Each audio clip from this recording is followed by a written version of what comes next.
Good morning children. Class 11 online class में आपका स्वागत है। बच्चों, आए आज की इस वीडियो में हम लोग अपनी पाठ्यपुस्तक आरोह भाग 1, जिसमें गद्य के अंतर्गत हमारा जो चैप्टर चल रहा है, मुंशी प्रेमचंद द्वारा लिखित बहुचर्चित कहानियों में एक नमक का दरोगा, जिसका शीर्षक लेखक ने बहुत ही सटीक दिया, नमक का दरोगा। यह कहानी जो है आदर्शवाद और यथार्थवाद की ओर अग्रसर होती है। इस कहानी से हमको यही सीख मिलती है कि सत्य हमेशा जीतता है। सत्य शांत तो हो सकता है, लेकिन पराजित कभी नहीं हो सकता है। यानी यह जो कहानी है, यह अधर्म पर धर्म की जीत है, असत्य पर सत्य की जीत है, और यही नहीं, यहाँ तक कि धन पर धर्म की जीत है। जो है वह व्यक्ति को चंचल अहंकारी बनाता है, और धर्म व्यक्ति को उदारवादी, सहिष्णु, विनम्र तथा गुणवान बनाता है। इस कहानी में दो प्रमुख पात्र हैं, एक तो वंशीधर हैं और दूसरे आलोपीदीन हैं। वंशीधर जो हैं, यह धर्म की ध्वजा को लहराने वाले हैं। यह अपने सत्य और धर्म के मार्ग से कभी डिगते नहीं हैं, अडिग हमेशा बने रहते हैं, और अंत में जिसका परिणाम इनको कुछ दिनों के लिए सल देता है, लेकिन अंत में इनका जो धर्म है वह आलोपीदीन के धन के विजय को प्राप्त करता है। यह जो कहानी है उस समय की कहानी को दर्शाया है, जब भारत परतंत्र था, भारत पर अंग्रेजों का आधिपत्य था, भारत अंग्रेजों की गुलामी में था। उस समय समाज में न्याय व्यवस्था में, प्रशासन में, जमींदार में, यानी हर एक जगह कदम कदम पर भ्रष्टाचार फैला हुआ है। हम आप कितना भी चाह लें कि भ्रष्टाचार को समाप्त कर दें, लेकिन ऐसा नहीं हो रहा है। जो लोग देखने में रईस हैं, बड़े हैं, सबसे ज्यादा अधिकांशतः वहीं पर भ्रष्टाचार भी हो रहा है, जिसके प्रतीक चैप्टर में आलोपीदीन है। वंशीधर हम आपको सारांश बताएंगे। इस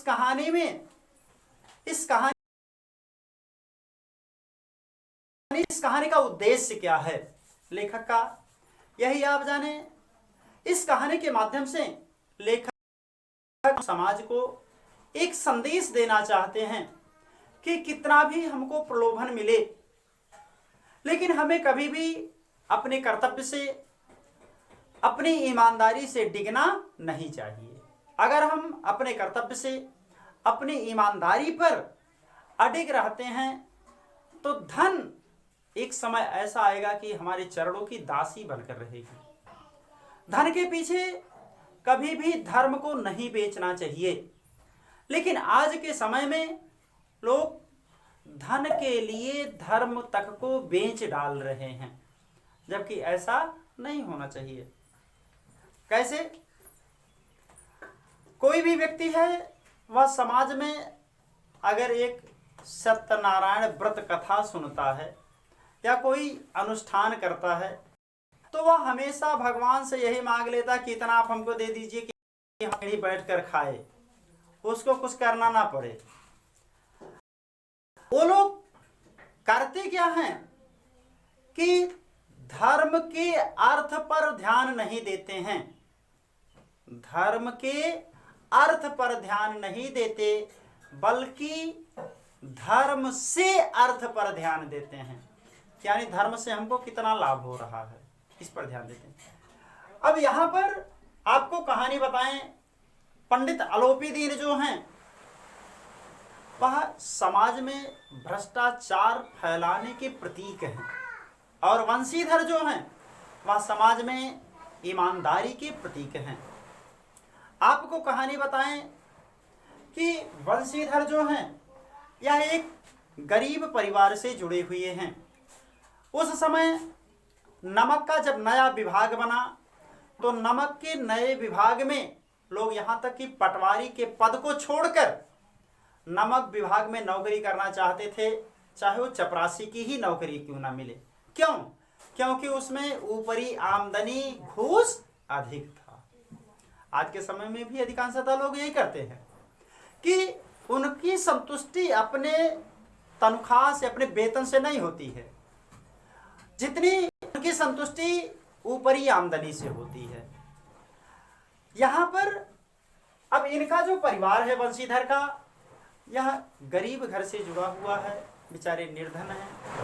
इनके पिताजी किसी तरह से इनको पढ़ा लिखा कर योग्य बनाते हैं, और जब वंशीधर नौकरी की खोज में जाने लगते हैं तो यहाँ तक कि इनके पिता भी इनको भ्रष्टाचार में लिप्त होने के लिए प्रेरित करते हैं। जबकि ऐसा होना चाहिए कि कोई भी पिता अपने पुत्र को भ्रष्टाचार करने के लिए, अधर्म करने के लिए, अन्याय करने के लिए, अनीति करने के लिए प्रेरित ना करे। लेकिन वंशीधर के जो पिताजी हैं, जब वंशीधर नौकरी की तलाश में जाने लगे तो वंशीधर कहते हैं कि बेटा, एक घर की स्थिति को तुम देख रहे हो कि आज मेरा परिवार, मेरा घर ऋण के बोझ से कितना दबा हुआ है। तुम ही इस घर के कमाने वाले हो योग्य, और जा रहे हो तो ऐसी कोई नौकरी देखना जिसमें ऊपरी आमदनी हो, यानी जहां पर आपको घूस मिले, ऐसी नौकरी का तलाश करना। वंशीधर बेचारे जाते हैं तो उनको सौभाग्य से नमक विभाग में दरोगा के पद पर नौकरी लगती है। जब इसकी सूचना गांव में आती है तो इनके पिताजी, इनके परिवार के लोग बहुत खुश होते हैं। क्यों? क्योंकि नमक का जो विभाग था उसमें भ्रष्टाचार, घूसखोरी बहुत ज्यादा थी। यही नहीं, जाते समय पिताजी ने कहा था कि बेटा, ये जो तनख्वाह है, ये तनख्वाह पूर्णिमा का चांद है, जो एक निश्चित आपको मिलेगा, लेकिन जो ऊपरी आमदनी है वह ईश्वर का वरदान है, जिसकी कोई सीमा नहीं है। जिस तरह से पूर्णिमा का चांद एक दिन तो दिखाई देता है, लेकिन उसके बाद धीरे धीरे लुप्त हो जाता है, उसी तरह से मासिक वेतन है, जो एक दिन तो आपको मिलेगा, लेकिन धीरे धीरे वह क्या होगा, समाप्त हो जाएगा। और जो ऊपरी आमदनी है, यानी ईश्वर के द्वारा दिया जाएगा ऊपरी आमदनी, यानी घूसखोरी, भ्रष्टाचारी जो है, इससे आपको जो धन मिलेगा इसकी कोई सीमा नहीं है। तो ये दरोगा के पद पर जब इनको नौकरी लगती है तो बनी पूरी निष्ठा, पूरी ईमानदारी, पूरी कर्तव्य परायणता के साथ अपने कार्य को करते हैं। एक दिन यह अपने थाने में सोए हुए थे, अचानक रात्रि का समय था। इनके घर से कुछ ही दूरी पर नदी थी, जो उस क्षेत्र के, उस एरिया के जाने माने प्रतिष्ठित ब्राह्मण थे, व्यापार करते थे, जिनका नाम था पंडित अलोपी दीन। उस समय नमक पर प्रतिबंध लगा हुआ था, तो ये पंडित अलोपी दीन अपने कुछ सेवकों से नमक की बोरियों को बैलगाड़ी पर लदाकर नदी के उस पार ले जाना चाहते थे। और रात्रि के समय जब वंशीधर को गाड़ी वालों की आवाज, बैलगाड़ियों की आवाज, मल्लाहों की आवाज, यानी चहल पहल उनकी चौकी से 1 किलोमीटर की दूरी पर सुनाई देता है, तो बिल्कुल निर्भीक होकर अपनी बंदूक को लेते हैं, घोड़े पर सवार होते हैं और वहां पर चले जाते हैं। घटनास्थल पर जब जाते हैं तो देखते हैं कि तमाम गाड़ियां जो है लाइन से लगी हुई हैं। तो उसने पूछा कि ये किसकी गाड़ी है। पंडित बंशीधर ने पूछा मल्लाहों से, बैलगाड़ी वालों से कि किसकी गाड़ी है। तो सभी लोगों ने कहा कि ये पंडित अलोपी दीन की गाड़ी है। तो उन्होंने कहा कि अर्धरात्रि के समय इन गाड़ियों के जाने का क्या औचित्य है। तो कोई नहीं बोला। तो उन्होंने पूछा कि इसमें लदा क्या है। तो किसी ने, उन्होंने जब स्वयं उसका परीक्षण किया, निरीक्षण किया, तो देखा क्या कि इसमें नमक लगा हुआ है। इनके गाड़ी सो रहे हैं और उनको जगाते हैं और कहते हैं कि गाड़ी पकड़ लिए। दरोगा ने गाड़ी को पकड़ लिया है, सभी बैलगाड़ियों को। तो वहां से ऊँघते हुए उठते हैं कौन? पंडित अलोपीदीन, जिसको अपने धर्म पर बहुत घमंड है। अलोपीदीन उठते हैं और कहते हैं, कहते हैं कि महाराज आप अनायास में क्रोध कर रहे हैं, हम जानते हैं कि घाट के देवता को पूजा नहीं चढ़ा है।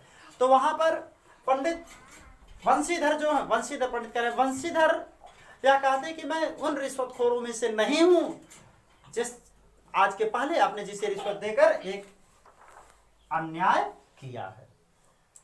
वहां पर वो बहुत गिड़गिड़ाते हैं। वहां पर धन और धर्म के बीच में द्वंद्व होने लगता है। अंतोगत्वा धन जो है वह धर्म को दबाने का प्रयास करता है।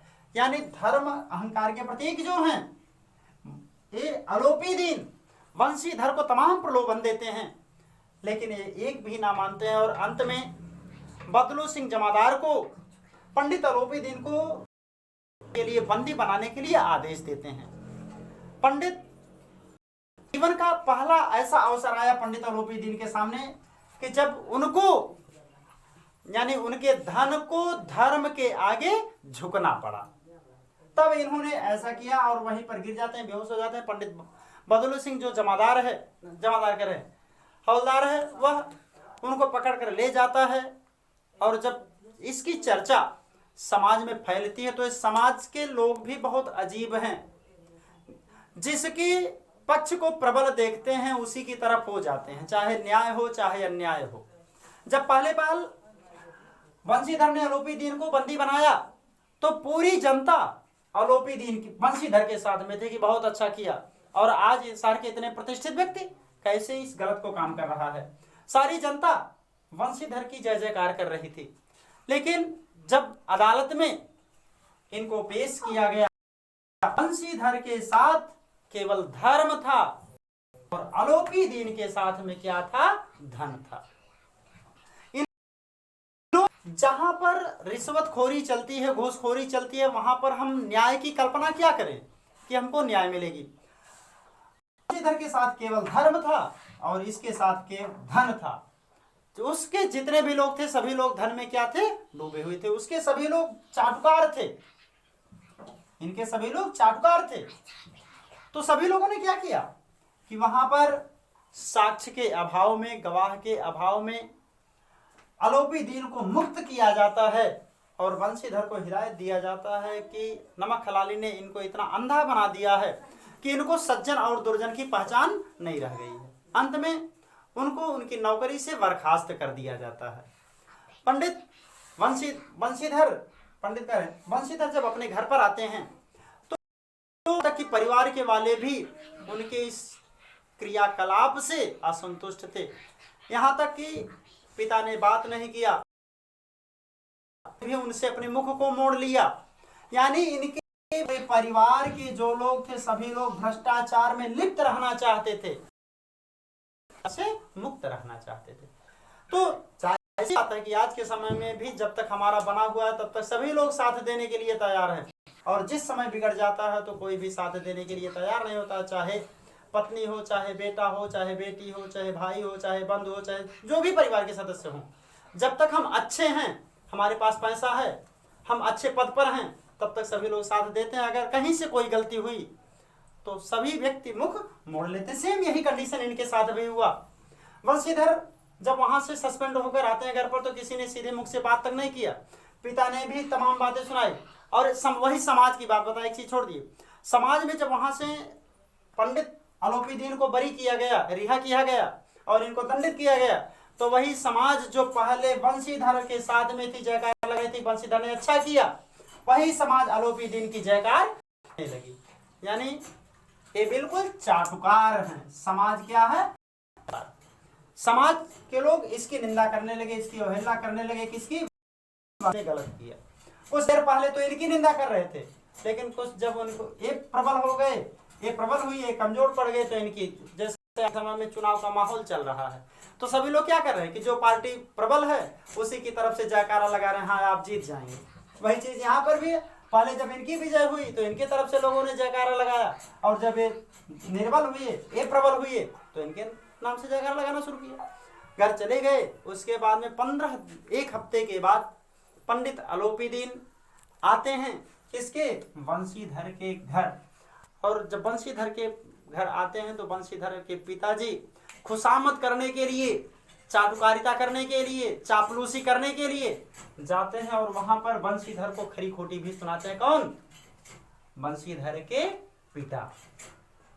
वहां पर एक दस्तावेज पंडित अलोपीदीन इनको दे देते हैं, और वहां पर इनको, बंशीधर को अलोपीदीन अपनी संपूर्ण संपत्ति का अस्थायी मैनेजर नियुक्त कर देते हैं। इनको अस्थायी मैनेजर नियुक्त कर देते हैं। वहीं समापन होता है, जिसका निष्कर्ष यही निकला कि हमेशा धर्म और सत्य के मार्ग पर रहना चाहिए। कितनी भी बाधाएं आए, हमें धर्म से विचलित नहीं होना चाहिए। अगर धर्म पर अडिग हैं तो निश्चित रूप से हम सफल होंगे। हमेशा कभी भी गलत का समर्थन नहीं करना चाहिए। जैसे हमने कहा कि परिश्रम करना चाहिए। परिश्रम, हमने किसी दिन हो सकता है आपको बताया हो क्लास में कि पानी से भीगा हुआ इंसान लिबास बदल सकता है। लिबास माने कपड़ा।